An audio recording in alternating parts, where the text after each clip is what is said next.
Happy Tuesday. How the heck are you? Welcome back to another week of the Savvy Home Seller Housing Market Show. I am Jen Sylvester. I'm glad that you're here. Thanks for joining me during this Holy Week for those that observe. Happy Holy Week. But we're talking about appraisals. Viewer asked last week about the brand new appraisal guideline, the brand new appraisal process, or the format, which we're going to get into, that rolled out, and how it was going to affect home sellers and so forth. So I am going to dig into that tonight. I did a deep dive,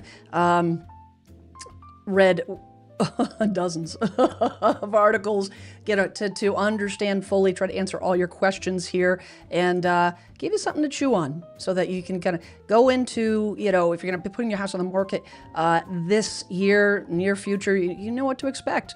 And especially if you've done this before, the process might look a little different than it did last year, and it may affect your value. And I'm gonna talk about how that may happen and what to look out for. But we got some fun stuff to talk about tonight. I'm excited to actually dig into this. I was geeking out on all this information, and I'm addicted to learning.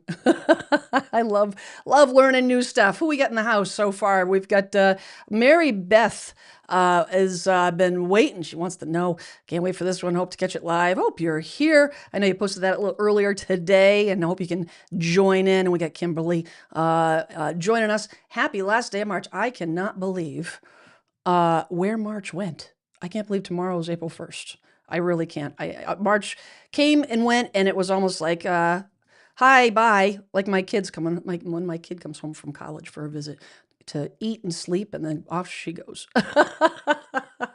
It just went by so quick, and all the things, and now it's a race against time to try to clean up the yard because of all the debris and all that stuff before the grass starts growing, and it never ends. It never ends. We're going to dig into some housekeeping items. If you've been here before, you know the drill. Post your wins. Let me know what's going on that's good, in your neck of the woods, real estate or otherwise. So, if you actually made it through the appraisal process successfully and your house was appraised with no issues, that's a win. And in this market, if you get an offer, that's a win. If it closed, that's a huge win. So share with us what you're celebrating today, and so we can support you and share with you.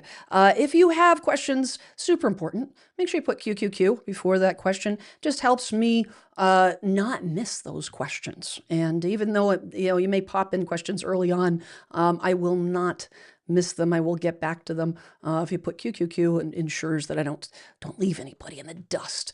Got a poll tonight, and the poll tonight, let's see if I can pull it up here. Lost it. What is the poll, Jen? Get out of here, ads.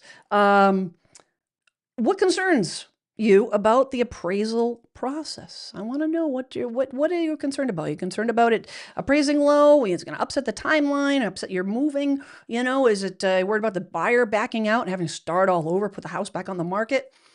Share your thoughts. Share your thoughts with the class. Let us know what you're concerned about the most. All right, so today's headlines, we're talking about the appraisal changes coming in 2026. Well, it may already be here for certain parts of the country, depending on where you live.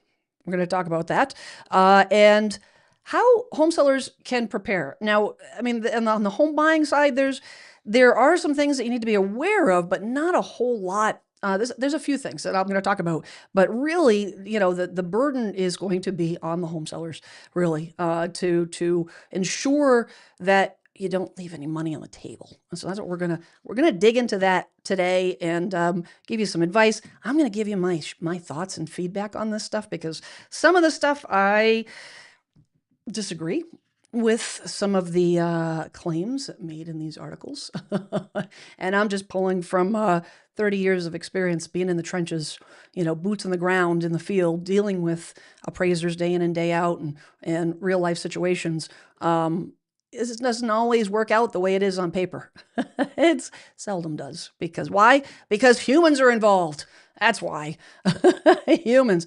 We got MH08 chiming in from Colorado. Good to see you. Good to see you, Angie, West Coast SoCal friend. Good to see you. We got Anna in the house. Welcome, welcome. We got Angie with an early question. You think you'll be able? You think it'll be more advantageous to sell before the changes? I'm gonna put a pin in it. Come back to it, Angie. For sure, for sure. I think I have multiple answers. Apply to the poll. I probably should have put it all the last one, like all the above, because there's probably, I think a good majority of folks probably would check that one. We got Michael in the house. We've got Helen with another QQQ. How's the house appraisal for sale different than the county assessors for tax purposes? Fantastic question. Again, I'm going to put a pin into it. I'm going to get into this article and then I'm going to come back to it. I will not forget. Thank you for putting QQQ before that so I don't miss it. Anna says, I think the changes will be positive for those who have done honest work on their homes, not cheap updates. Yeah, there's going to be a lot of fleshing out. I think there is definitely some benefits to the new system. Skates is in the house. Good to see you. Good to see you. We got Tracy. Hello. All right. We got a full, I love to see all you guys. We got my friend Clark down in Atlanta, Georgia. Evening, Clark. Glad you could join us. Take time out of your busy schedule. Michael says, I just want to stop by, say hi. Social support, watch the replay. Have a great evening. Great commentary. Thank you for jumping in and saying hello.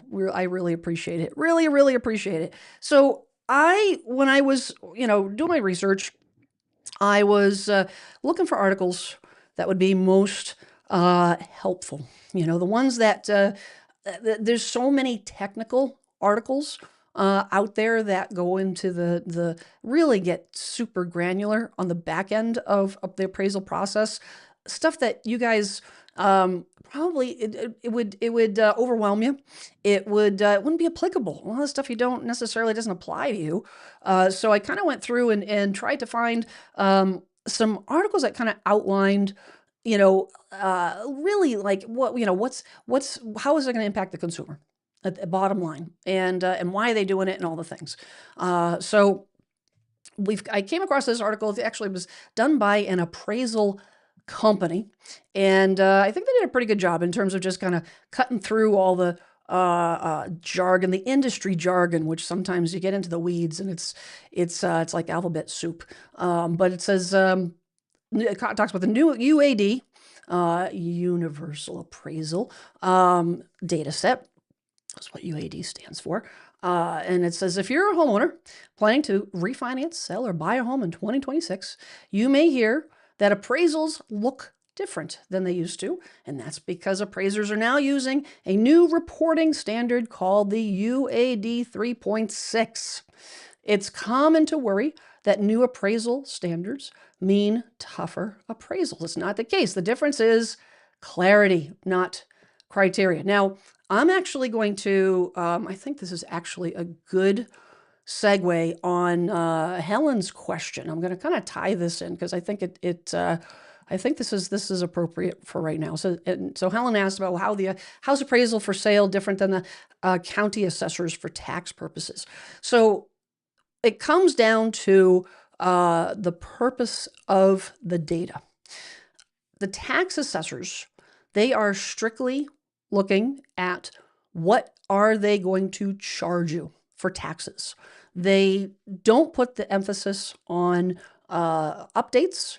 I mean, if there's significant, your town may say, oh, if you have an in-ground pool and cabana and all the things, and compared to other properties in your neighborhood that don't, there could be a significant increase. There could be an increase in taxes in your tax value because they're going to tax you on it. The same goes if you live in a coastal town like I do. If you live on or close proximity to the water, your proximity, carries a higher value. They're going to take advantage of it. They're going to tax you at a higher rate. However, how they come to that tax assessment value, every town is a little different. Some towns do full value assessments. Full value assessments are, you know, whatever the house sells for, that now becomes the tax assessment value that they base the tax rate on. Some towns base it on the current market value, and usually it follows it, you know, a year, sometimes a year and a half or more. That's the way my town is. So it definitely travels behind. The big difference, though, is that, you know, you'll notice that if the values go up, the rates might kind of stabilize. If the values go down, the tax rate might go up, because of the fact that they're basically they're trying to maintain that tax liability for you. It's not nearly as granular, not anywhere close. How that differs to an appraisal is different than a market valuation that you would get when you're putting the house on the market. An appraisal report is strictly what is the cash value of that property as collateral for the bank. That's it. That's the purpose. That's the primary purpose of the appraisal, is to protect the asset. You know, the bank is going to give you hundreds of thousands of dollars, but, you know, 200, 300, 500, $1 million, whatever they're going to give you. They want security to protect their interest. So they're going to go in and they want to make sure that that number is as justified, it is as accurate as possible, because what they don't want is to grant the loan and then you go into foreclosure, and now they find out that that value, what you paid for the house, was not what the value is, and they're not going to get their money back. Banks are interested in they keep that ledger balanced. That's all it is. So appraisal and a tax assessment, two different things. And I'm going to talk a little bit more about what the difference between appraisal values and market values in a little bit, but because there is a big difference there as well. Because you may say, well, why doesn't everybody just do an appraisal instead of hiring a real estate agent? There is a difference, and a lot of it has to do with buyer activity. So hopefully that helps answer your question, Helen. That's a great question. So this article says, what is the UAD, Uniform Appraisal Data Set 3.6 in plain English? So it's the UAD stands for Uniform Appraisal Data Set. It's a standardized system used for most conventional home appraisals tied to loans sold to Fannie Mae and Freddie Mac. When they say most conventional home appraisals, you know, there are portfolio loans. There are, you know, you might deal with a local bank that maybe has a private investor, you know, or like a rehab loan or something of that. Like it's, I wouldn't even say a rehab loan. It's a little different process anyways, but it's not 100% of the loans. It's the majority of the loans is what it applies to. Now the UAD 3.6 is the newest version.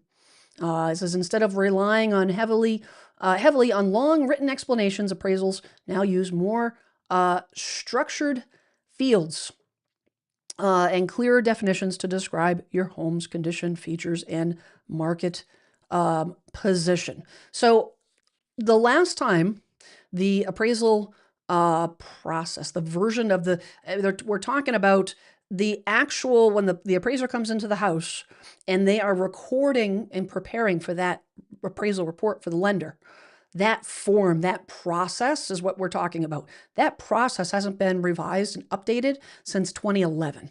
And that was on the heels of the Great Financial Crisis. The Great Financial Crisis, because of the fact that had ripple effects.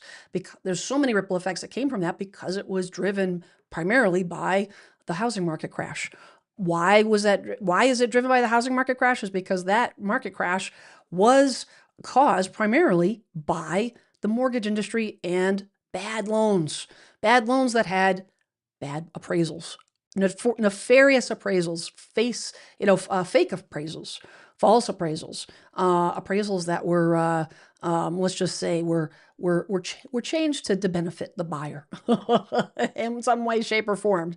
So they tightened up the system to protect the consumer, to make sure that it was more accurate. But times have changed. And a lot of that was spearheaded what happened during the pandemic and the crazy market and the escalating prices and the whole nine yards. So their goal here is to modernize the appraisal, and because the process, the actual software that they're talking, not that it makes a bit of difference necessarily. It doesn't carry a lot of, maybe it doesn't carry a lot of weight with you as a home owner, home seller, but it is something to know about because it does affect timelines, and it does affect how the whole process works, and a couple other things, which I'm going to get into.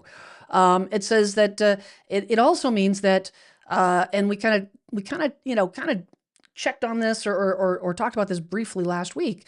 It says, for homeowners, this means that your home is documented more clearly. Its important upgrades are less likely to be overlooked, and lenders can review appraisals faster and fewer questions. Okay, so what they're talking about here is, a couple thoughts. So, in terms of your home is documented more clearly, what they're talking about is making sure that every update, every change, every improvement is accounted for, so that your value is it's not reflecting less, it's also not reflecting more. You have vinyl floors that look identical to hardwood, and there's no proof, there's no receipts, there's no anything to say otherwise. The appraiser might say it's hardwood, and then you find out that it's not hardwood, which may carry a lesser value, or vice versa. They want to make sure that you get the accurate number, especially when when you're using that as an eventual comp for another property. It says important upgrades less likely to be overlooked, and then lenders can review appraisals faster and fewer questions. So what they're talking about there is oftentimes, and I've seen this time and time again, the process of an appraisal is that, number one of the big changes that came out of the great financial crisis is a blind ordering appraisal process. So what that means is when a buyer goes in to submit their mortgage application, and they give the money for the appraisal to the lender, and you get to a certain point, some lenders will order the appraisals early on, some will wait for the purchase agreement documentation to be signed in full. So for example, Massachusetts is a two-part state. We do a separate offer agreement and then a purchase agreement. The offer agreement signed, and then we do a home inspection, a purchase agreement, then typically the appraisal is ordered. When that appraisal is ordered before the great financial crisis, the lender could choose who they wanted for the appraisal. You can see where that might be, leave a lot of wiggle room for some nefarious activity. But if it's a blind ordering system, which it is now, the lender basically puts your name into a system, the address into the system. The system will just blindly pick an appraiser that services the area. The lender doesn't know who. The lender doesn't know when they're going out. The appraiser contacts the listing agent to schedule the appointment, and then the appraiser goes out. Now, when the appraiser goes out and does the report, they submit the report to the lender. The important thing is now the lender takes it and it goes to the underwriter. The underwriter's the department that reviews the loan and makes the final approval. If the underwriter sees anything, and this is what they're talking about, if they see anything that raises a red flag, anything, the appraiser notes that there is peeling paint. If you're doing an FHA loan, that's a big no-no. If you have peeling paint, the underwriter might kick that appraisal back to the loan originator and say, listen, I can't approve this loan, because they have to. It's not a matter of just submitting the appraisal. They have to approve the appraisal. And that process might take some back and forth. This process is supposed to streamline it. Now, here's the thing, and I'm going to go over some things that I have concerns about, a little bit. But one of the things that I have that right out of the gate, this is not initially going to be a faster process. Whenever you're rolling out something new, there's always hiccups. Always. There's always going to be delays. This will not be faster. And you can see where this might cause some issues and some stress. And that's why I wanted to talk about this. This is why I want to give you all the information so you can prepare and not be caught off guard. So what can you expect, during the appraisal process? Okay, so it says more detailed documentation of your home. And this is what we were actually talking about last week. about, preparation and what needs to happen. It says under the new, the UAD 3.6, appraisers must clearly document overall property condition, quality of construction, updates and renovations, and safety, energy efficient, and durability features. It says it doesn't mean appraisers are being stricter, it just means they're being more precise and consistent. They want to be accurate in their determination of what that value is. So, what does that mean for you as a homeowner? What I see and what I saw during COVID, I saw during the early parts of the great financial crisis, is people overpaying for properties. And, a lot of these things, it was stated as hardwood floors. It wasn't really hardwood floors. It was stated that the kitchen was updated when it was 25 years old. A lot of these things were not, correctly recognized and not correctly valued because documentation was not required. The overall property condition, what they're now going to do is break it down by room by room. I think that's a good thing. You might update your bathroom, but not the rest of the house. You might update the kitchen, but not the bathroom. They're going to look at every part of that house individually. One thing the side note that I would tell you to keep in mind is that as much as they're making this more detailed, as much as they're making it more data centric. If you guys have been watching me for a while, you know that I lean heavy into the data because the data doesn't lie. You can't get emotional with the data. It is what it is. Whether you like it, you don't have to like it, but it is what it is. They're leaning heavily into the data. However, it is not an exact science. It is not. The appraiser will have some leverage. What this does is it takes away some of that leverage.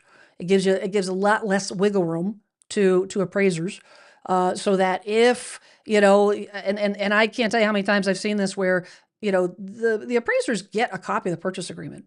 The lender gives it to them because and the reason they get it is they want to make sure that they see all the conditions of the property. So or conditions of the sale. For example, you agree to a price, $400,000. The seller agrees to pay the buyer agent fee. And maybe there was a home inspection and the seller further agreed to give $3,000 for repairs. Great. That affects what the actual value is of the house, what the bottom line net is. So the appraiser is going to take that into consideration. They're going to say, okay, 400 minus, just round numbers, 20,000. Now they're looking at 380. 380 is a net.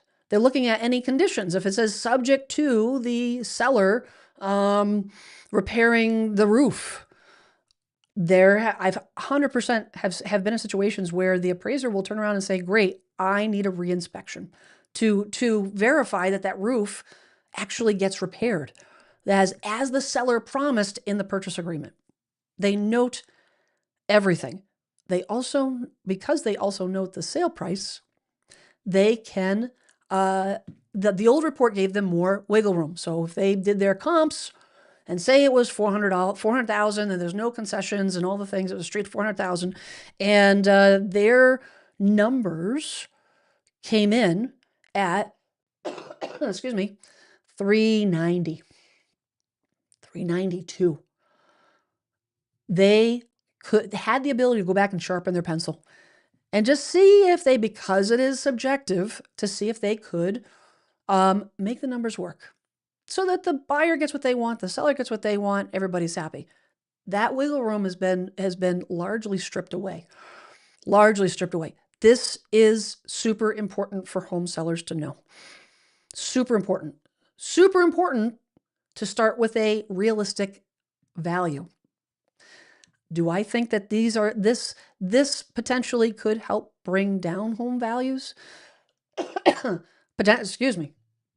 Oh, it's getting to be pollen season starting here. So Could it potentially bring down some, or make it more of an even playing field? Keep home sales in the areas there where home values are rising more, say in the Northeast. Could it put a bit of a cap on that? Potentially, yeah. Potentially, yes. But those are we'll get into that in a bit. It goes on to say, it says before the appraisal, make a short list of recent improvements such as new roof, HVAC, remodel, flooring, windows, major repairs, and share it with the appraiser. So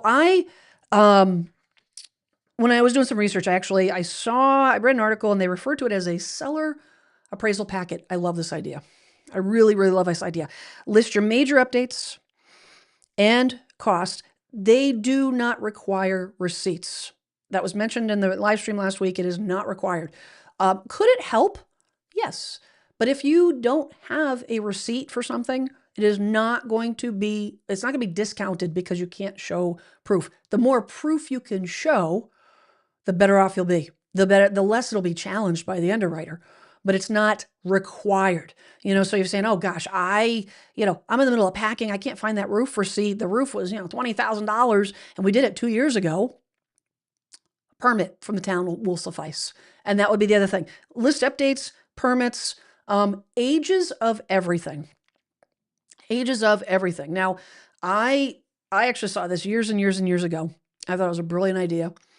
When it comes to utilities, your heating system, depending where you live, if you've got it, HVAC, hot water system, electrical system, whatnot. A lot of folks around here anyways, will take a Sharpie and actually write the month and the year that the system was installed right on the unit. Now, a lot of these units will have, on a water heater, you can see the serial number, and actually you can kind of decipher based on the model on when it was manufactured. But to actually have the date written on the unit itself, and a lot of towns will just put the plumbing inspection sticker right on there as well with the date. That helps. But any, permits, copies of permits.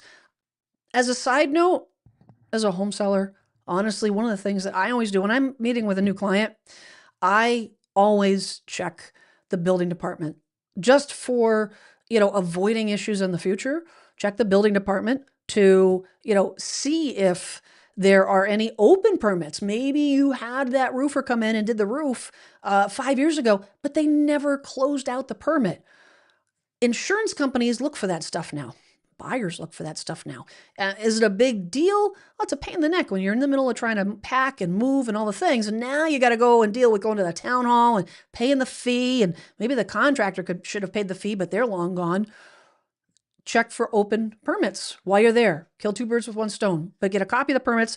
And then any energy efficient features, anything that you have, solar panels, obviously Windows, if you did the newer Windows, that would be under updates, but any energy efficient features.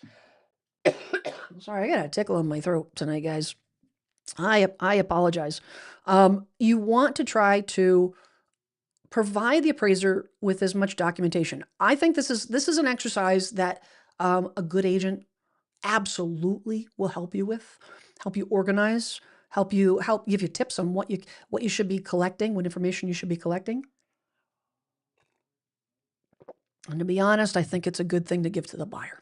I'm a big fan of disclose. Not to mention, to be honest, it's just the right thing to do. If you're selling your house, giving that information to the buyer, is it required? No, not necessarily. But is it, if you were buying the house, would you like that information? Yeah. I bought my house. I had no information. Zero. I had to figure it out as I went. And I would have loved to know a little bit more detail about when things were installed and all the things. It's super, super helpful. Oh my goodness. If I keel over, guys, somebody can call 911. No, it's not that bad. All right. I'm going to take a quick peek in the chat before I jump back to this stuff because things are popping. All right, let me just check the QQQ. Dun, dun, dun, dun. Guys, make sure you check out the poll. And let me know what your thoughts are. Let's see. Janice says, my niece has a verbal agreement to buy a house next to me if the appraisal warrants the price. She will finance, so an inspection will happen.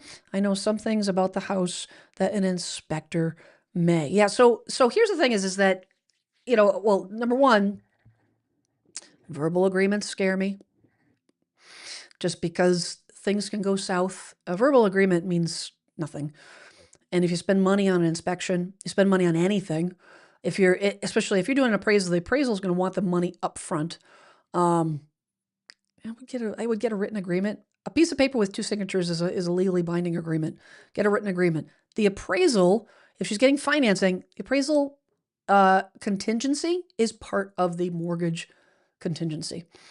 It's all wrapped into one. If the appraisal doesn't come in at value, and you want to make sure that verbiage is in there, which is why you want a written agreement. You want to make sure that appraisal, because you can have, subject to appraisal what? The appraisal happens. That in itself does not mean that if the appraisal comes in $50,000 less than what you were agreed to pay for the property, it doesn't give you an out. But the language that subject to the appraisal appraising at sale price, that protects you.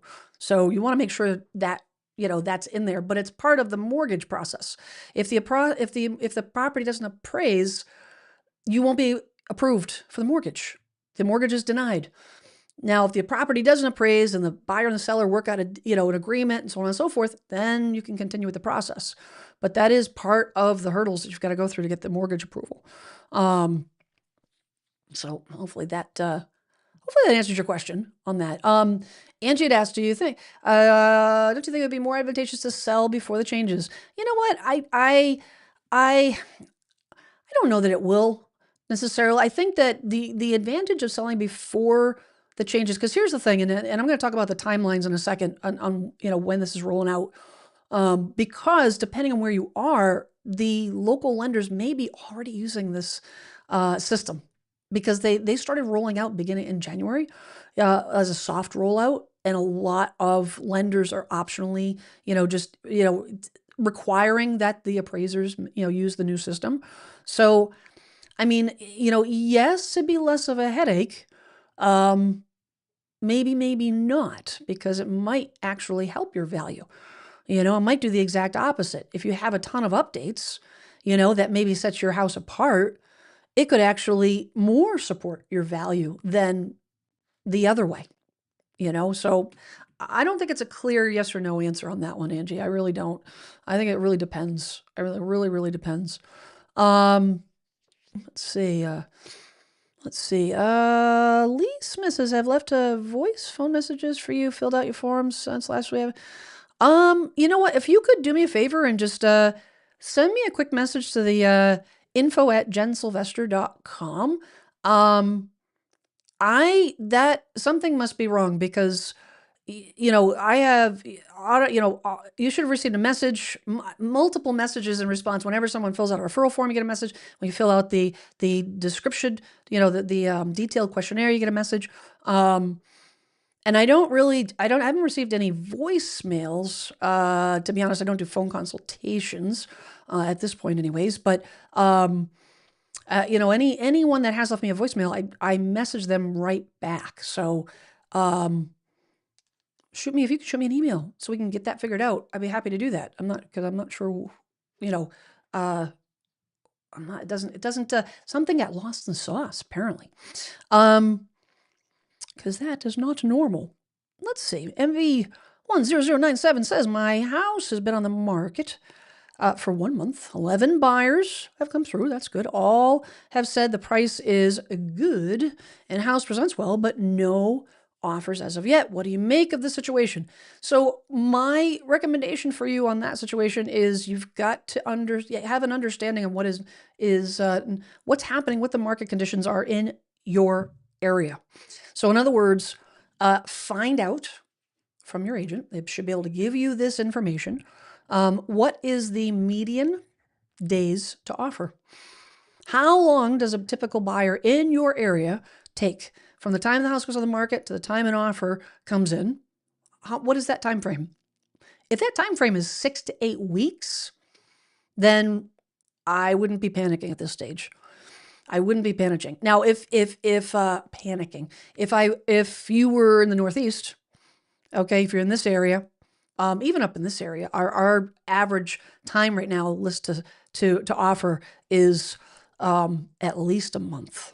At least a month. Things have slowed down considerably, depending on, how well the house is priced. But, it could be that, the price may be fair, but not enough to entice a buyer to move. Buyers are very much, they're very nervous right now. They're very hesitant. They're being very calculated. And in order to entice them to, put forward the money, make an offer, put a deposit down, they've got to get excited about it. They've got to be motivated. You've got to give them a reason to be motivated, to give them a reason that they don't want to lose the house. They don't want to lose the house. When I I'm working with buyers, I would always ask them that, when they're undecided and they don't know what to do, I ask them, well, what, if this house disappeared tomorrow, would you be disappointed? And if they said yes, and I said, then you need to make an offer, and make an offer what you think is a fair market value. But if they say, well, you know what, if the house, I really, really like the house, but nowhere near that price, so maybe the price is not just a little off, but like way off, then they're not going to make an offer. And a lot of folks, I hear this question a lot where they say, well, it doesn't matter what the price is, they just make an offer. That's the psychology of home buyers. It's not how they operate. It's not how they operate. A home buyer, because we're not talking full-time professional investors where this is a business and the numbers are the numbers. That is entirely separate. Home buyers, they will lead with emotion. If they feel like the house is overpriced and they get the sense that the seller's not going to budge, and that sense may not be directed by the listing agent, it could be something else. It could be that, they walk through and there's no boxes anywhere. The seller hasn't even started packing yet. Well, maybe the seller is not serious about moving. This is the psychology. This is the psychological part that they might be thinking. You don't know that, where they're coming from. The goal is to create a situation where they don't want to lose the house. But to answer your question, like I said, I would check and see what's normal in your area to see whether you're on, whether what you're experiencing is normal or not before you hit the panic button.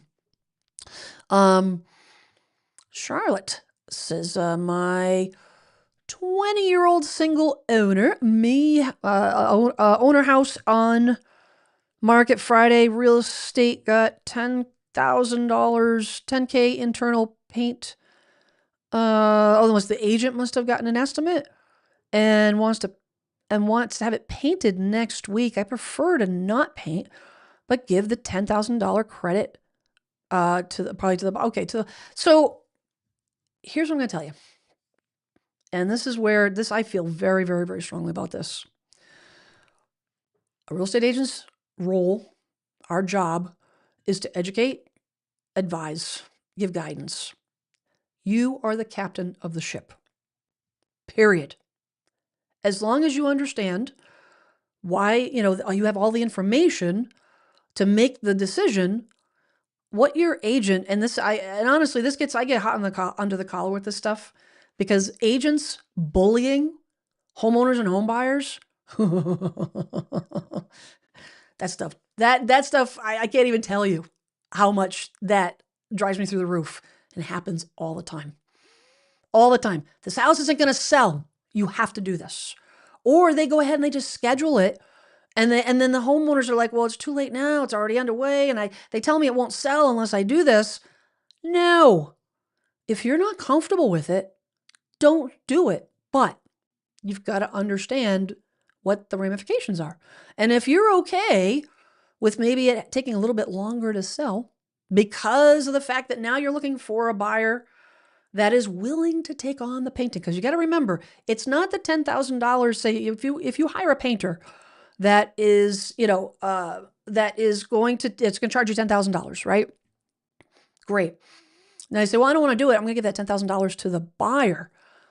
The buyer now has to deal with the inconvenience of moving furniture, the inconvenience of having the painters, scheduling the painters, the dust, the mess. What if they don't do it? What if they do a subpar job? All the things.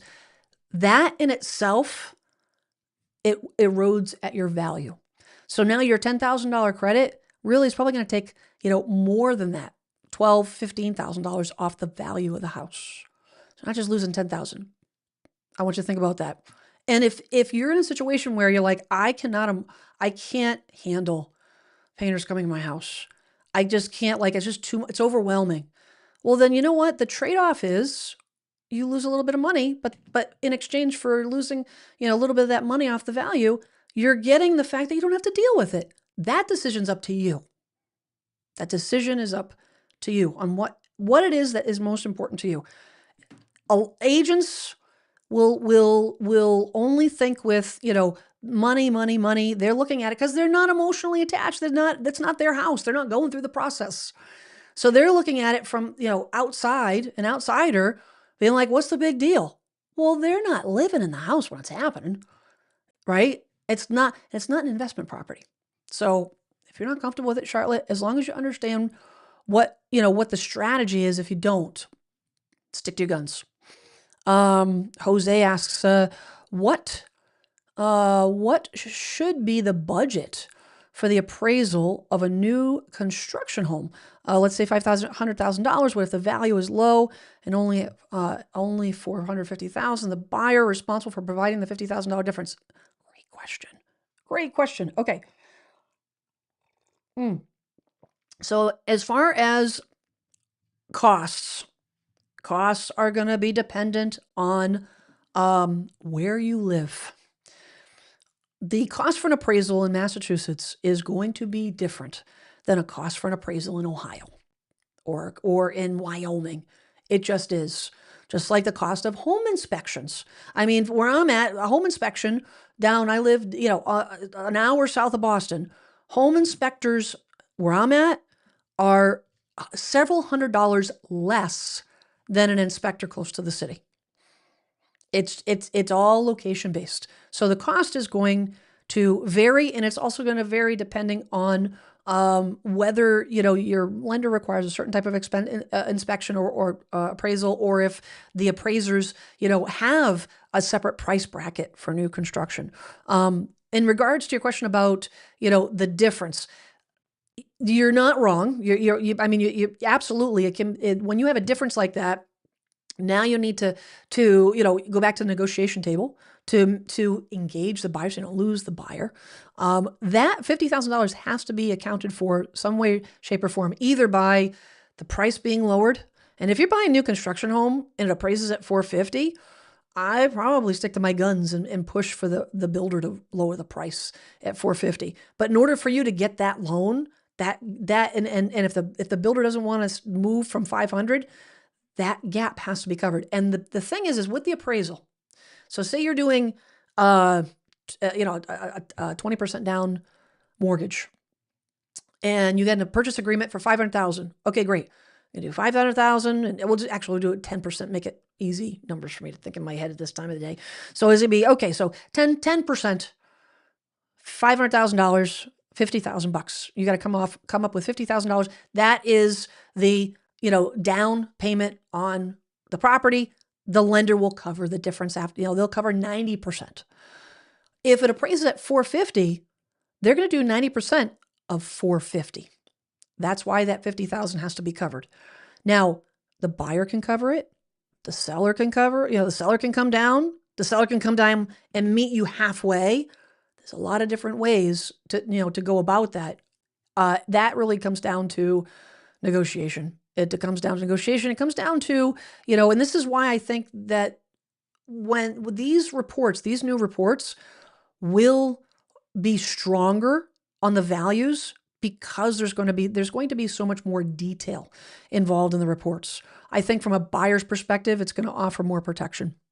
And the protection might mean that, you love the house, but they just can't justify the value, and the value is what it is. And it might mean you having to either cough up more money to get the house that you really love or walk away if the seller doesn't want to budge. So hopefully that answers some question. Alex asks, would you recommend an appraisal contingency if you are a cash buyer? You know, I would say, to be perfectly honest, it's not common, Alex. It really isn't. My question would be is why? You know, I mean, if your intention is to sell within the next 5 to 7 years, then that might be you maybe want to make, justify it. If you really, it depends on how risk adverse you are, I guess. If it helps you sleep at night to make sure that protection is there, then yes. I would say that most cash buyers don't ask for an appraisal contingency. When I saw that was at the tail end of the pandemic, when the prices were still mad crazy, but buyers are starting to get more conservative, and they were starting to pull back, and they were starting to add back in the contingencies. And there was still a ton of cash buyers, but that they added that in. But the strength when you're negotiating an offer with a homeowner, your leverage on that offer is the fact that you're a cash buyer. When you add an appraisal contingency to the equation, now you're losing that leverage, because now it's no longer an unconditional offer. It's the same as doing a mortgage contingency. Yes, it's just an appraisal, not a full mortgage contingency, but it's still a contingency. Now that seller says, well, especially if you're competing, if you're not competing, maybe not as much of an issue, but the sellers, if you're looking at homes that are maybe you want to try to justify the price, you're trying to get a better deal on the price, in that respect, you're going to potentially have more leverage with the seller as a cash buyer, because there's no hoops to jump through. You add in any kind of contingency, all it does is weaken that offer. So at the end of the day, you got to do what is comfortable for you. For sure. Angie asked, have you had buyers and sellers pulling back with this situation overseas, worried about economy? Not really, to be honest. I mean, and I've said this so many times before, and I'm banging this drum loudly. I firmly believe it, that as crazy as an economy would be, as the economy ever, I mean, granted, we're kind of in some exceptional situations, exceptional times right now. Sometimes I feel like I'm living in the twilight zone. But we've had ups and downs throughout the years. We've had, situations where, recessions, I've worked through several recessions. It comes down to the situation with whatever that personal situation is with the buyer or the seller. If the buyer is financially stable, regardless of what the gas prices are, regardless of what the economy is, regardless of what the groceries are, if they're financially stable and they're able to move, they're going to move. It's not going to stop them. I think that folks across the board are hesitant. I think consumer confidence is down. I think that's one of the reasons why we have the situation that we're in with the housing market, is that people are kind of taking a step back as a wait and see. But if there's a pressure point, the pressure point is the pressure point. And if you put your house on the market and you are serious about selling that house, you need, number one, you need an agent that's going to tell you what you need to hear, not necessarily what you want to hear. It's going to tell you what you need to hear in regards to pricing. But if you price the house appropriately, reflecting not only condition, but competition, it will sell. There's always buyers. When we look at the numbers at the end of the year, instead of 4 million, there were 3 million. So 3 million, there's still a lot of people buying homes every day. Every day. It doesn't stop. The wheel doesn't stop. So it's just a matter of, how you frame it. And then, like I said, truly looking at what is the most important to you, and what are you prepared for? Are you personally ready? All right, I want to jump back to this article. So they go on to talk about, one of the other things is that, in terms of the appraisal report, they're talking about, it also, they're going to notice, there's clearer condition and quality rating. So what they're talking about is it was a little bit vague, and they look at the condition of the home as a whole, and then they have to give it on a 1 to 6 scale, in terms of all the things that it may or may not have, for attributes. They have they've changed that. This helps reduce subjectivity, makes it easier for lenders to understand how the appraiser reached their conclusions. The appraiser says the house is worth 500, and here's proof, like solid proof based on these specific updates, these specific, conditional attributes. And so for the homeowner, it's going to be there's less misunderstandings about conditional ratings. And I've seen this before where you say, well, how is my house appraised at the same value, which might be less than the purchase price, as my neighbor when I have a certain type of specialty tile? I have an upgraded, gourmet kitchen. I have a heated pool, or I have a salt pool, or I have a cabana. Electricity has guest quarters, like really, really granular updates and things that would separate. Yes, the old appraisal would take that into condition to a certain degree. This, it gives the homeowner the peace of mind that it wasn't overlooked, because the old report, it wasn't certain. And I've gone through that situation before when a appraisal comes in lower than a sale price. And the first thing I do is I ask the lender for the buyers, and I would like to see a copy of the appraisal report. Before we start negotiating, I want to see it for myself. And I go through the appraisal report and give a copy to the seller and looking at it, and it's not clearly defined. One of the things that they talk about in these changes is on the old report, there was a lot of they were required to write out descriptions. So one appraiser may list, the tile this way, and another appraiser lists it another way, and it's all, kind of subjective to the individual appraiser, whereas this is going to be very much more concise. Every appraisal is going to be more consistency with the appraisers, more consistent with the appraisers. I think that's not a bad thing. I think that's a good thing. I think that's a good thing, especially when there is some history behind us on this. And when you do go to sell, and now the house across the street used the new appraisal process. Now you're using the new appraisal process. Now you're comparing apples to apples, and there's not going to be as many issues potentially, in that type of situation. Clearer explanations if questions arise, and then it says less chance of conflicting interpretations during underwriting.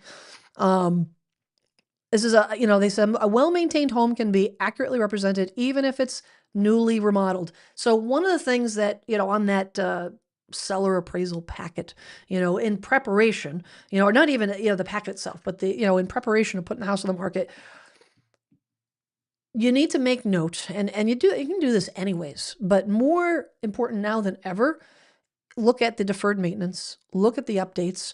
And you may not be in a position to do anything about those, but you've got to make a note to see if it's worthwhile hiring somebody to bring it in, so that you have documentation that it's fixed, because now the appraiser is going to be making more notes about it.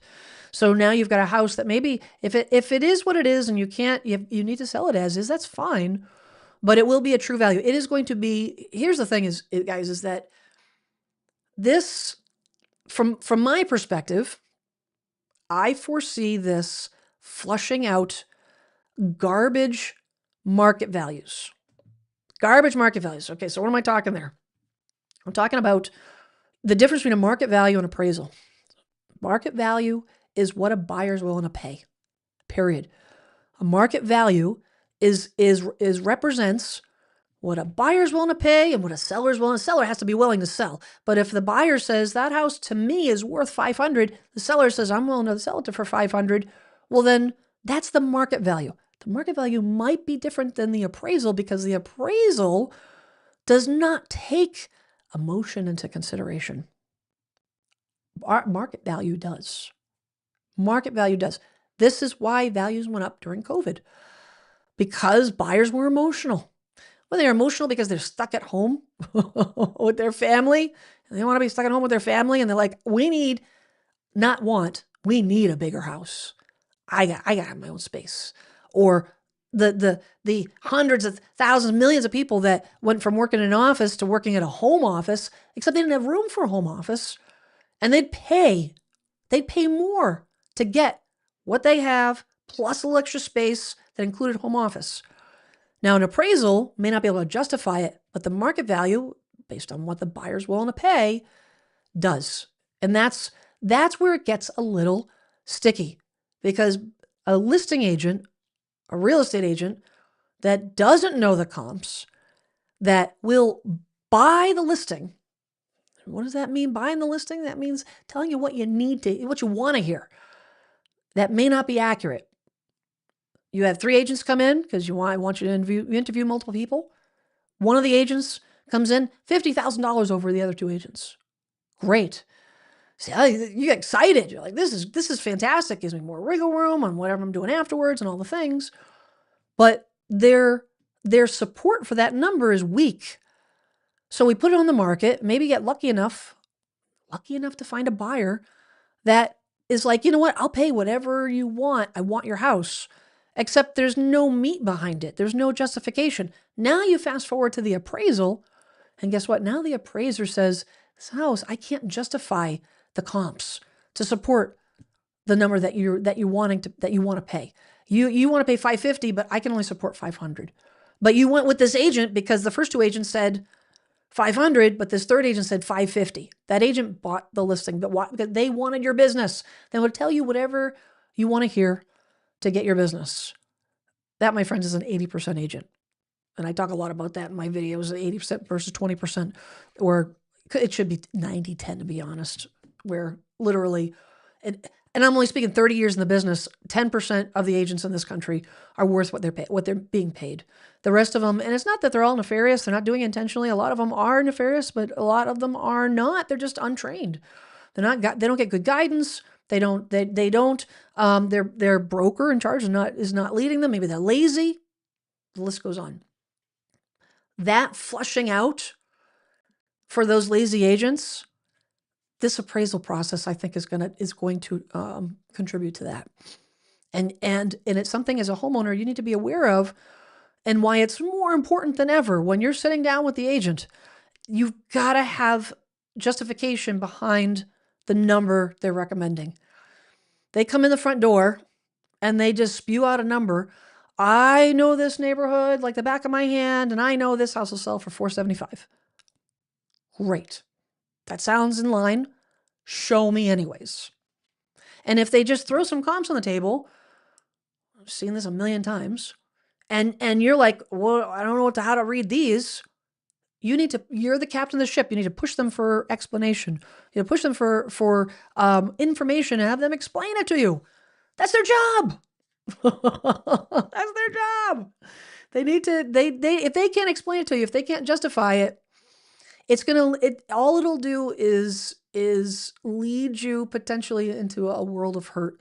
When you get a buyer that doesn't get an appraisal approval, you get maybe that buyer walks away because they don't have another choice or whatever. They got to start all over, got to put it back on the market. The more time the house sits on the market, the bigger the gap between the list price and the sale price. Over time, that gap gets bigger. The longer it sits on the market, that gap gets bigger. That's why to sell it as close to the list date as possible, whatever is reasonable and whatever is what's happening in your market at any given time. If the median time, the average time is 30 days, that's normal. It doesn't have to be 2 days. It could be 30, and you're still fine. But if all of a sudden, the average 30 days turns into 2 months, turns into 3 months, a buyer making an offer 3 months from the date of list, when the average time to get an offer is 30, they are not offering you out to asking price. They're not. It's not the way it works. They're going to say, the house has been on the market for 3 months. I'm not going to offer asking price. I'm going to offer less. Why? Because the seller's probably looking for an offer. They're itching because they've been sitting 3 months waiting for me to come in the door. And that's money that is lost and what can happen if you don't price it properly. All right, I'm gonna check my notes here because there's so much to go over on this stuff. I'm just gonna check in and see if you guys got to. Let's see if there's any more questions. Make sure you put, if you guys can put QQQ, so I don't miss your question. Let's see. Jose's got not a question. I love your questions, Jose. So just out of curiosity, are the buyers upper middle class folks or wealthy folks in 2026? Tell me, I'm not crazy. I feel like I'm not getting ahead with only my $123,000 annual salary. Yeah, hard to say. I would say that, historically, 45% of home buyers were first-time home buyers. And first-time home buyers, typical age, it was in the, late 20s, 30s. Now they're saying close to 40, thereabouts. But in terms of the, upper middle class, wealthy folks, I don't think that, to be honest, I don't know how you track that data, because that kind of data is only available to the lender, and it's private and protected, and no information leaves the lender, period. Unless the the buyer's not authorizing, they sign documents for privacy. So, organizations like the National Association of Realtors that track, the home sales, the prices, the mortgage, how many mortgages were written, anything that's on public record.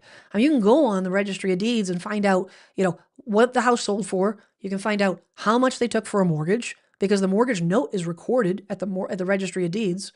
So that is publicly available information.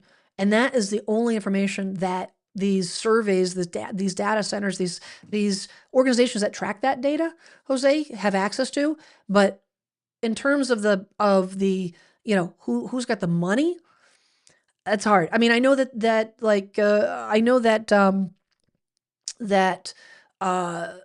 data like how much of a down payment, because they have access to the mortgage note information, how many cash buyers, that type of thing, that can be tracked. But that kind of information is not available, so I unfortunately can't help you there. But I know it sometimes it feels like you're trying to walk uphill with a elephant strapped to your back when you're trying to get it done. And all I can say is keep your eye on the prize. Remember why you're doing it. Try to stay realistic. That's all you can do. That's all you can do. I don't recommend ever waiting for the market to get better. Wait, and I'm telling you this from experience, because I've seen it unfold time after time after time after time. People say, I'm just going to wait for the market to crash. I'm going to wait for rates to come down. I'm going to wait. And the problem is that home prices always rebound, and the rate of savings never exceeds the changes in the market. It's almost impossible to time the market. And that's why I always say, do what's right for you. And honestly, you may have to, again, I know I've kind of given this advice in past weeks, Jose, but if you're not finding what you're looking for, you may have to look in the mirror and really, really have an honest conversation with yourself about where you're looking to buy. You may have to switch your location or what you want to buy. You may have to start with something much smaller than you really wanted to get your foot in the door and start building equity. But that's a personal decision. All right, I want to get to this stuff here. I don't want to lose time. So we've got, so jumping back to this, so the other things that they're starting to track, they're going to be tracking are in more detail, energy efficient, safety features are going to be more clearly reported, because they're not right now. Solar systems, energy efficient windows, insulation, impact resistant roofing, storm mitigation, safety features. These are going to be critical in the southern states, or any states that have code required safety features, hurricane shutters, anything that might, I had somebody reach out to me for a referral this past week and wrote a lot of information about this. I mean, this house was down on the south coast of the country, and they lost the house in a hurricane. They completely rebuilt the house. And they were up above and beyond what is normal and what is typical for that area in terms of overbuilding and, storm prepping and all the things. This appraisal process, they will benefit from this. They will absolutely benefit from this because they're going to take all that stuff into consideration. If you've got a certain type of generator, all those types of features that do add value, but maybe were questionable, in the past. I mean, here we have a septic system. A lot of homes in the town that I live in Plymouth, are on private, septic systems. They're in the ground. Average lifespan is about 25 years. When you have a brand new or nearly new septic system, that adds that is a value add. But it's not something necessarily that was added to the appraisal as a value add or even as a note, because it wasn't something that was that they could account for. But it certainly does add to the equation. That's the type of stuff that they're going to be looking at. So this is all good, but there are, like I said, some drawbacks. And here's where I this article was written by an appraisal company. And I do like the way they kind of broke it down, no nonsense format. But I think they kind of glossed over the learning, the growing pains of this, because they do say that fewer delays in the loan process eventually, because lenders will be spending less time, asking for clarifications. Reports are easier to view. Loans are less likely to stall during missing or unclear information. We talked about that earlier. One of the things that they are glossing over, I'll jump right down here, is, it's, where am I at? It is, I lost the part where I was going to actually cover it. I lost my train of thought here. So he mentions in this article that, the process is going to be faster right out of the gate. It will not be faster. So here are my thoughts, and I'll just share them with you on this, have been sharing my thoughts. So because it is more database, more subjective, because it will have less wiggle room, like I mentioned earlier, there is going to be the potential that you're going to be $5,000 shy on an appraisal report. There is absolutely the potential for an appraisal to come in lower. I think we will see appraisals coming in potentially lower. Whereas I'll be honest, in my area, I haven't had any issues with appraisals. But another area of the country might be more prominent. It gives the appraiser, which is a good thing, but also it could hurt you. It could hurt you if you're riding the line on the value because you've got a buyer that's ready, really, chomping at the bit. The turnaround's going to be slower. I think eventually it'll be faster. How long will that take? It's going to take a while. It's going to take some time to have appraisers get used to the process. But here's the other thing that this article doesn't mention, and that is the number of appraisers and the cost. So this is going to be a more detailed report. It's going to be more time intensive. When someone is spending more time, when they're being asked to do more work, is it reasonable for them to ask for more money? Yep. And as a matter of fact, this title company did a survey and asked, will the new report impact appraisal fees? And again, appraisal fees are going to vary depending on where you are in the country. 40% said yes.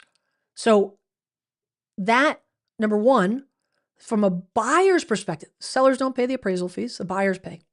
But the buyers are already strapped to, it's already tough or, to begin with, to go through the process and get the down payment and all the things. Now they're going to be paying more, potentially more in appraisal fees. But here's the other thing. The average age of an appraiser is 60 years old. Almost 60 years old is the average age. A lot of these appraisers who are approaching retirement are not going to go through this process of learning this whole new system. And a lot of lenders will not increase the fees. They'll say, listen, this is the fee that there's a truth in lending statement that's required. Federal law, they have to give it to the borrower to say, this is what you're being charged at the beginning of the process. Okay, this is the fee we're willing to pay you. And if the appraiser does not agree to that fee, they don't get the work. And a lot of these appraisers, if they're on the verge, and it happened during COVID with just in general, people just retiring early because they're like, it's not worth the effort. There's an aging population with appraisers. And the problem is it's been happening. The number of appraisers that we have in the country has been shrinking for over a decade, and it's not getting any better. There's no one coming in. It's just like the trades. No one's coming in to take their place. So, you can see starting 2016, this is when this is according to Freddie Mac data on how many overall appraisers there are in the country, 92,000. And it has been by half, like by 2030, there's going to be exactly half. So why do you care? Well, if there is only one person in your area to do an appraiser, number one, do you think they're going to charge more? Yep. Number two, do you think you're going to be waiting longer? And there's going to be delays. I don't know, depending on, what your average time frame is. Here in Massachusetts, 6 weeks. It's about 30 days to get from the start to finish, to get the mortgage process, appraisal, underwriting, review, approval. 30 days. If you don't have people to do the work, it's going to throw a major linchpin in the whole process. This is very real. This is a real problem. How are they going to entice an appraiser? And you say, listen, well, we'll hire you, but you've got to learn this whole new system. And by the way, we're not going to pay you more for it.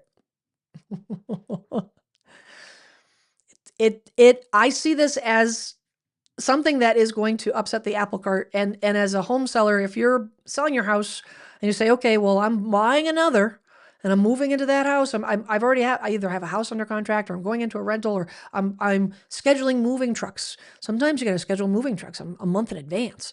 You've got moving plans, or if you're going into a rental, you got to give them a deposit.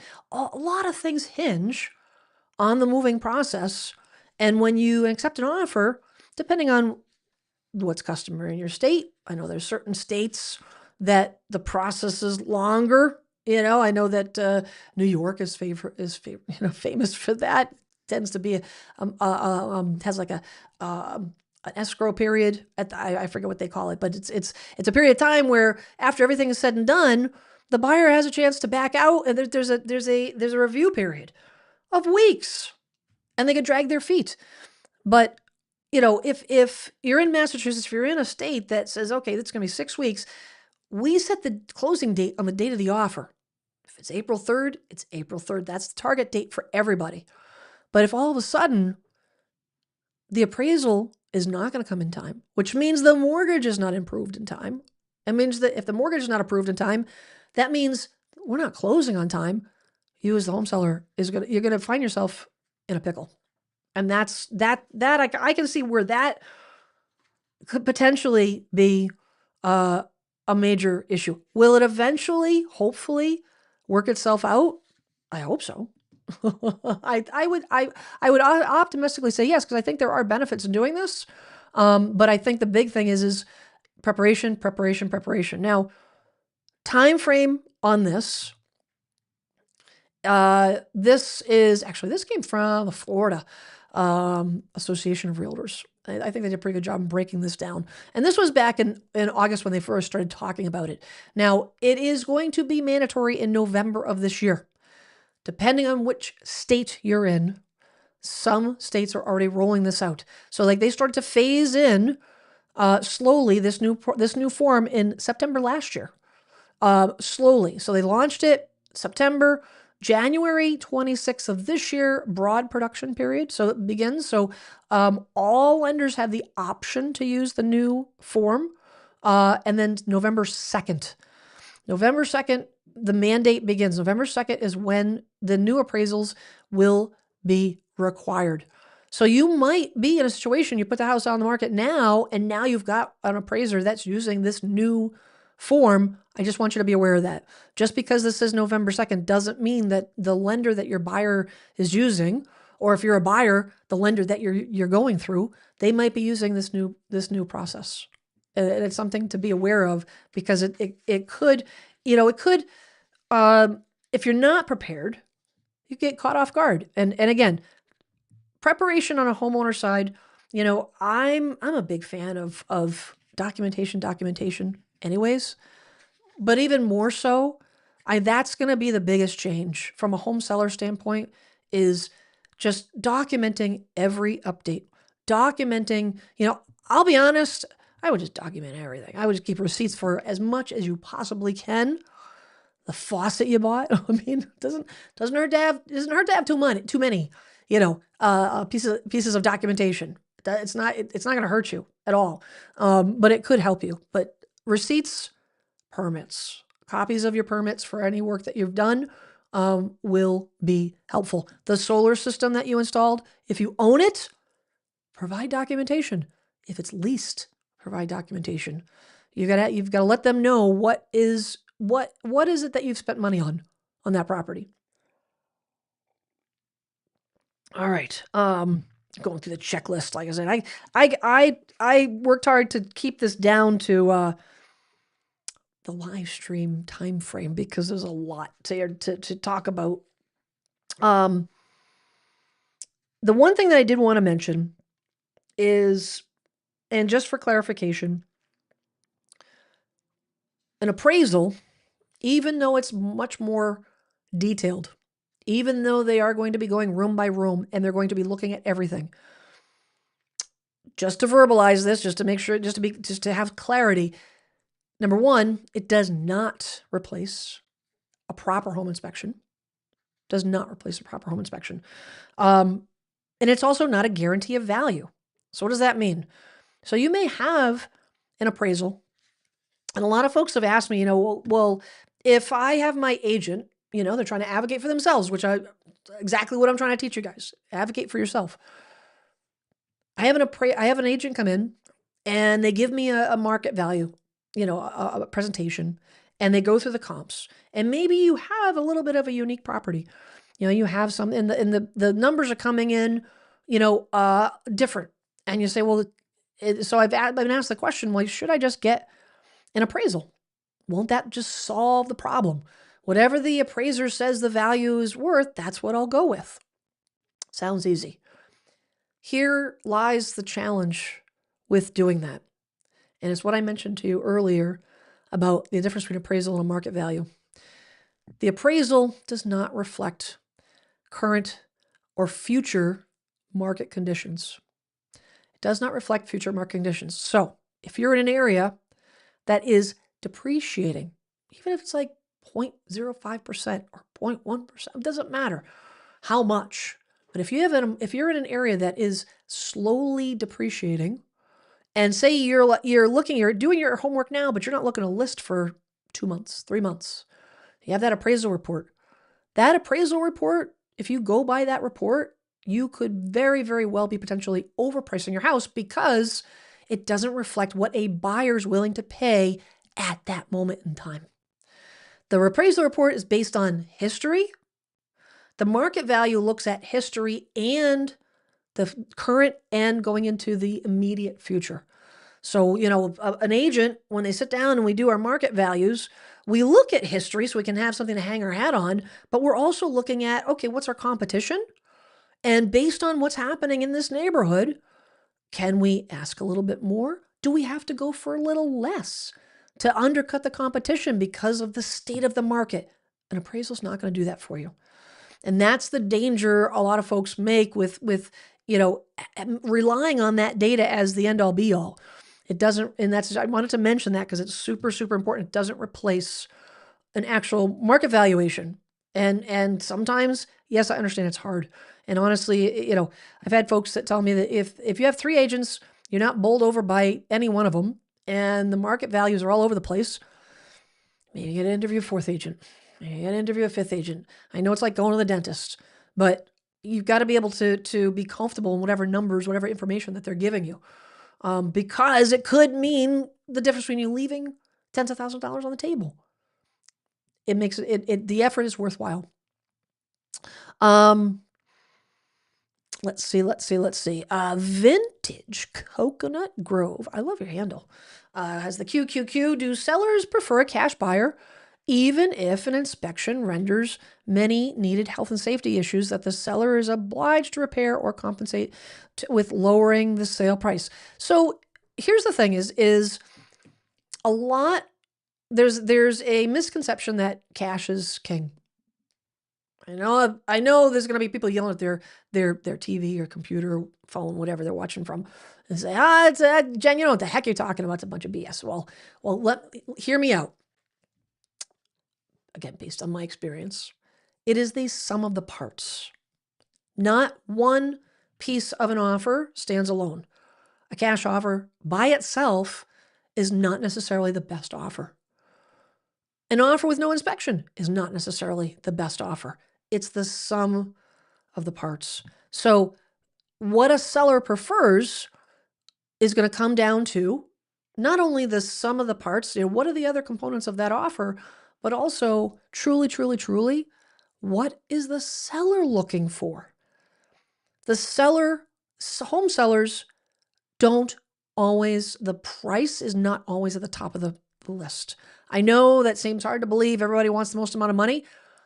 You have someone that has to get out. Either they have to get out because the house is too much. They have to get out because they need to be near their aging family member. They have to get out because they're relocating from a job or an illness. Their priority, yes, price is a close second, but their number one concern is I need as least friction as possible, and I sell it as quickly as possible. And if that means I'm getting a little lower price, then I'm okay with that.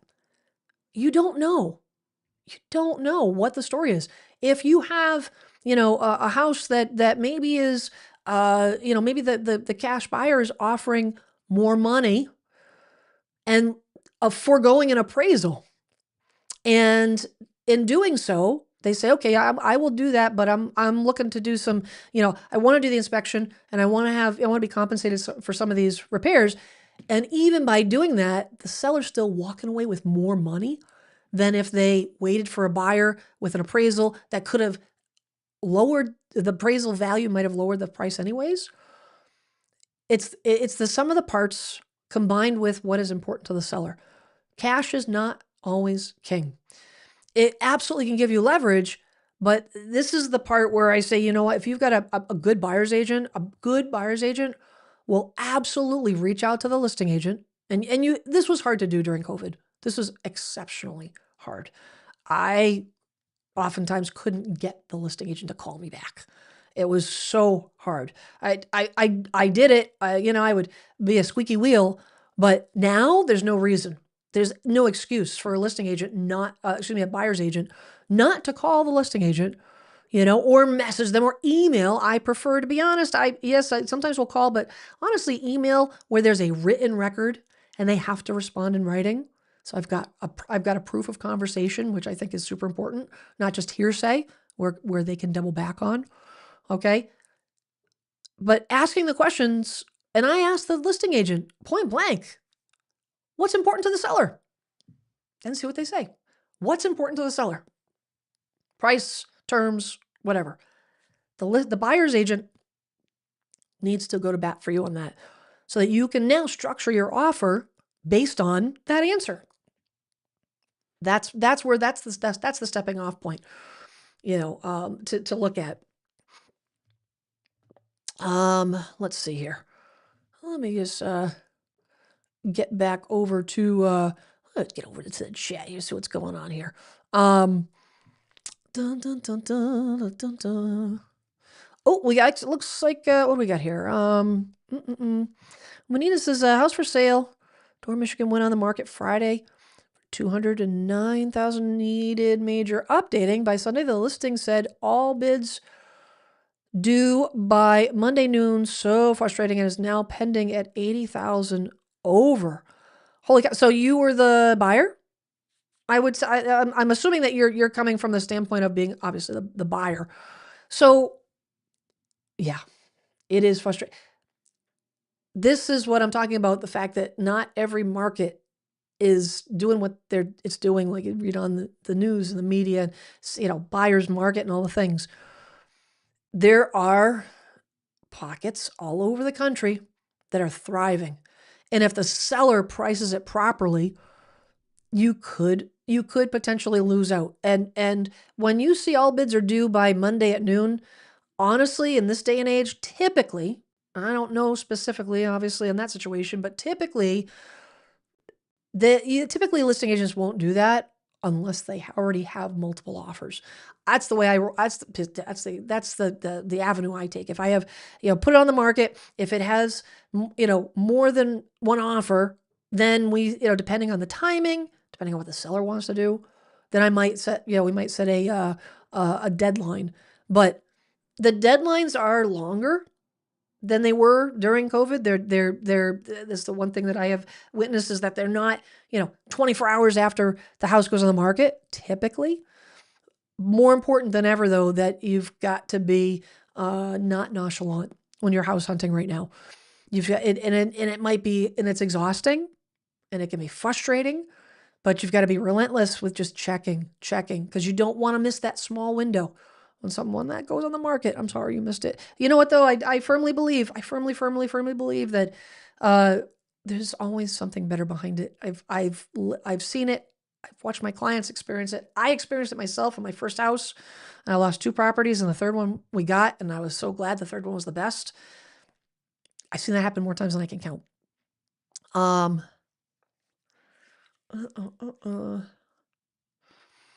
Let's see. I am looking. Angie says, I heard you need to have all the paperwork receipts on the counter for the inspection to see how much you put into it on top of the actual inspection. To see how much you put into on top of the actual inspection. So, yeah, I mean, here's the thing is that if you were to have they're not requiring receipts. If you have receipts, great. A piece of paper, just listing the roof was done in 2022. That could be sufficient. The more documentation, that you have, the better. What I would recommend, what your agent should do, is ask for that information. Honestly, when I do a first walkthrough with a client, the very first meeting, and I'm walking through and they're saying, I did this, I did that, I did this, I did that. I was like, great, you have a receipt, you have a receipt, you have a receipt, you have a receipt. And then when we do put it on the market, before it goes to the market, before I get copies of all the receipts, everything. I have it, I attach it in MLS so that when I have it ready, and granted, a lot of agents don't even look at it because they're lazy, 80%ers, but I have it available. When I meet, when I'm getting ready, and I reach out when the appraiser reaches out to me to have the appraisal inspection, I always attend the appraisals as a listing agent. I think it's my job. I think every listing agent should go, not an assistant, somebody who knows the house should meet the appraiser, especially now with this. And when I meet the appraiser, I bring that documentation, because my goal is to not burden the seller with that process. The seller's got a lot on their mind. So I try to get it up front, and then I give it to the seller and to the buyer. Now to the appraiser. Now the appraiser may ask for something that, geez, I didn't think of that, or I whatever, missed something. Different story. But I mean, ideally you give it to your agent, and then you don't have to worry about it.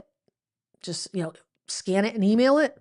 But yeah, having it ready for the appraiser at the end, then that is the way to go. Let's see.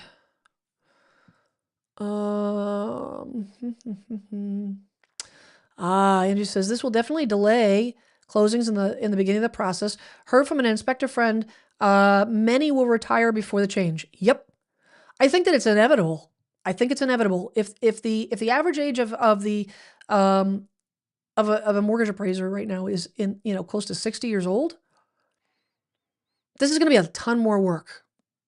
A ton more work.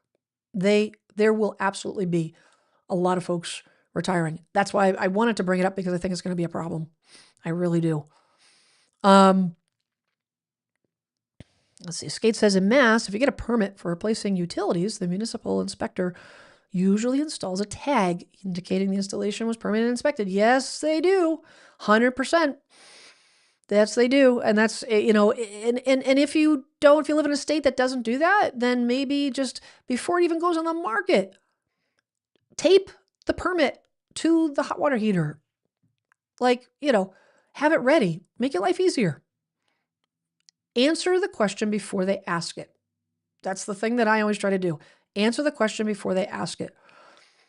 And if anything, you're just providing value to the buyer, which is going to help sell the house. It's going to help sell the house. You could even go as far as take those receipts, put them in a binder, leave it on the counter for the walkthrough on the showings. You do that. Maybe make photocopies. I would recommend that. Don't leave the originals. Don't give the originals out. Don't do that. I've had, some buyers walk away with a binder like that. And I'm like, dude, what are you doing? Really? You dense? I got to create a whole new binder. It doesn't happen that often, but don't put the originals. Don't give anybody the originals. Even if you get to your agent to scan it, make sure you get them back right away. Yeah, and just as we paint ourselves and save $10,000. Yeah, painters are expensive. Painting is a pain, especially if you do it correctly. But you can save so much money. But if you don't have the time, that's D says in my zip code, market value decreased by 4.3% over the last year. Homes are in the market for 73 days on average. Unusual for my sought after urban area. Interesting. Yeah, things are staying on the market longer. It just is. People are slowing down. The thing is that the buyer that ultimately makes an offer on your house may have already seen it, is just kind of waiting for the right time, waiting for, that comfort feeling that their finances, that they're going to be able to weather the storm, through everything that's happening, and their income supports it, and all the things. I mean, it's all about how risk adverse the buyers are right now. And, when you see gas prices bouncing out all over, literally bouncing. I mean, I filled my tank last week, and at the beginning of the week, it was $3, a little over $3. I went to the gas station, and I work from home, so I don't fill my tank that often, but it was like $5, and I always go to a discount gas station. It was like $5.75 a gallon. Today, it's back down to $3.75. What the heck's going on? It's hard. It's hard. It's a moving target. The economy is a moving target right now. It's a bit crazy. But you can't stop your life for it. Denny says between appraisals and market value seems like a lot of voodoo going on. Yup. It does feel like a Twilight Zone going on is what it feels like. Miss H, good to see you. So what if the seller will not fix anything they know is wrong, even after inspection, and will not give on dropping the price either? Do we just walk away or watch if they decide later to drop? That is entirely up to you. A house is worth what a buyer's willing to pay. I have had buyers, that situation has happened, and they've said to me, Jen, based on their personal situation, based on what's important to them. There is no right or wrong answer here. There is no pass or fail. There is no, that buyer was dumb for buying that property. I can't count how many times I heard people criticize other folks. And like I say at the end of every live stream, be curious, not judgmental. Be curious, not judgmental. If you don't ask questions, you're not being curious. You don't know why that buyer bought the house. You have no idea why.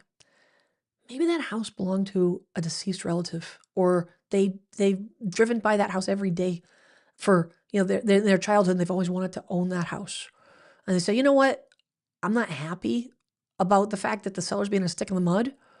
But at the end of the day, the value to me of owning that property is greater than me having to pay a little extra for the property. So they bought it. That doesn't mean they made a bad decision. It's not up for us to judge. It's not for anyone to judge. It's up to the buyer. It is up to the buyer on what is there and what's important to them. I would say the same thing to you. If the seller doesn't want to budge, and yeah, there's a lot of sellers that are just like, hey, it is what it is, and I'm not moving, and blah blah blah blah, and I hold the cards and all that stuff, and honestly, it stinks. It stinks, because we should, hopefully you have two parties that are not like this, but they're kind of like working together, trying to achieve the same goal. But it happens. You have to take stock, make sure that you don't make an emotional decision. It would be great if you had a buyer's agent that could be the non-emotional guide to say, hey, listen, here's all the reasons why this checks the boxes, not to talk you into it, but to give you some clarity and perspective. But if you don't have that, you got to take a step back, and you got to really be honest with yourself and say, why do I really want this house? Because there will always be another house. But if you want that specific house, you may have to make a tough decision. Now, if you are in a situation where you can't make those updates, or the house needs has foundation issues, like scary stuff or mold, things that could potentially be a much bigger can of worms when you buy the house, you just need to exercise caution. Try to take that emotion out of the equation as much as possible. Hope that helps. Yeah, you can't force them to do what you can't, there's a lot of folks I hear, comments, you just gotta, wait until they do this, wait until they do that. You could back out of the offer, and then another person comes in and offers 50,000 over asking because it's worth it to them. I've seen that happen too. Backing out and waiting doesn't mean that you're going to get the house. Ask yourself, if this house sold, if somebody else bought this house, how disappointed would I be? If the answer is, yeah, I'd be sad. I'd be kind of disappointed, kinda. Walk away. You may be disappointed, but there'll be other houses. If the answer is, I'll be devastated, you may want to take a hard look and see, is it possible to buy this house? All right. Let's see. All right. I'll check the poll here, guys. I forgot it last week. Was it last week or the week before? Something like that. Anywho, all right, we got 92 votes. I'm going to wrap this poll up here. So what concerns you the most about the appraisal process? So 4% actually is a delayed closing. I'm kind of surprised about that, because that is a massive, that's a massive source of stress for a lot of folks, just because you have so many moving parts. 11% said putting the house back on the market. Less concerned about that. 21% are concerned about the buyer backing out. 64% low appraisal value. So there you go, guys. There you go. The majority of you, 64%, said that the thing that you're most concerned about is the low appraisal value. I mentioned this earlier. I mentioned again. The best way to circumvent that from happening is to make sure it is priced in alignment with the comparable properties that the appraiser is going to be looking at.